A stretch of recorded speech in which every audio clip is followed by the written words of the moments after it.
Alright, I'm here at Heathrow and I'm going to show you how to get from here into central London. Starting from when you land, you'll want to follow the signs that say arrivals and baggage claim. If you're flying in from another country, you'll need to go through passport control, which I wasn't able to film, but if you're from one of the countries on the sign here on the left, you'll be able to go through e-gates. Then once you come out of passport control, there's a screen that will tell you which carousel your bag is at. You'll grab your bag, and then if you have anything to declare for customs, you'll go through the red arch, and then if you don't have anything to declare, which is most people, you'll go through the green. You'll just walk straight through, and then when you come out the other side, you'll be in the arrivals terminal. In the terminal, there are a bunch of places that you can grab a quick bite to eat. There's also a grocery store on the left, that's M&S. There are also toilets in here, and then once you're ready to go, you'll follow the signs that say trains and underground. They are the blue and yellow signs over here. This time when I landed, there was flooding, so they actually closed the main entrance from this terminal to the underground. But if it's not closed, it'll look like this. You'll just walk down this ramp and you'll just continue following the blue and yellow signs that say trains and underground. If it does happen to be closed for any reason, you'll just follow the signs to the exit. There's also some temporary signs set up that say trains and underground, and you'll actually be walking outside. This is the main concourse, so all of the terminals kind of converge here, and this is actually what you'll see if you're arriving into any of the other terminals as well. So just walk outside and then you'll continue following the signs and you'll get to an elevator, or a lift as we call it in the UK.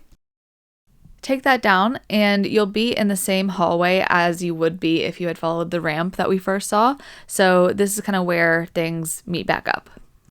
Depending on where you're going in London, you'll either take the Picadilly Line or the Elizabeth Line or Heathrow Express, and we'll get to that later in the video if you don't know which one you're taking. The first part of the journey to both of those options is the same, but right here is where it forks. So if you're taking the Elizabeth Line or the Heathrow Express, you'll turn left, and you're going to start following the blue signs.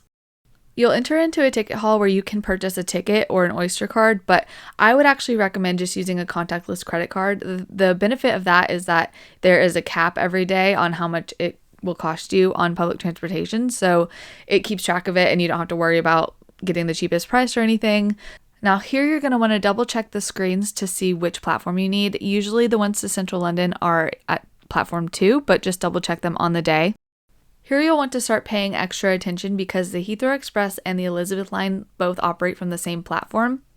I wanted to take the Elizabeth Line, so I had to wait for the next train because the Heathrow Express was coming first, and as you can see, it gets very crowded on there, so then I just waited for the next Elizabeth Line to come. On the screen, it tells you every station that the train will be calling at, so just make sure that the stop you want is on that list. The Elizabeth Line goes to multiple stops. The Heathrow Express only goes to Paddington. And once again, we'll talk about which one you should take later in the video. But once you're on the train, just pay attention to what stop you're at. And then once you get to your destination, you can tap out using the same contactless credit card you used to tap in. Now, if you're taking the Piccadilly line, we're back at that fork and we're going to actually go to the right this time. You kind of have to walk a little bit further than you think. I always feel like I passed it, but just keep walking straight, follow the signs that say underground, and then eventually you're going to run into the underground station. You're going to walk through a ticket hall here. Again, I recommend using your contactless credit card. I actually have a whole video on public transportation in London that I'll link in the description that will give you more information about that. Once you're through the barriers, you're going to be looking for the Piccadilly eastbound, and this usually is accompanied by something that says trains to central London. Once you're on the tube, make sure that you're paying attention to the announcements, and when you get to your destination, you can tap out using your contactless credit card. As promised, for those of you who aren't so sure which route you need to take, I'm here to help. So as a very general rule, if you're staying south of Hyde Park, you'll want to take the Piccadilly line, and if you're staying north of Hyde Park, you'll either take the Heathrow Express or the Elizabeth line.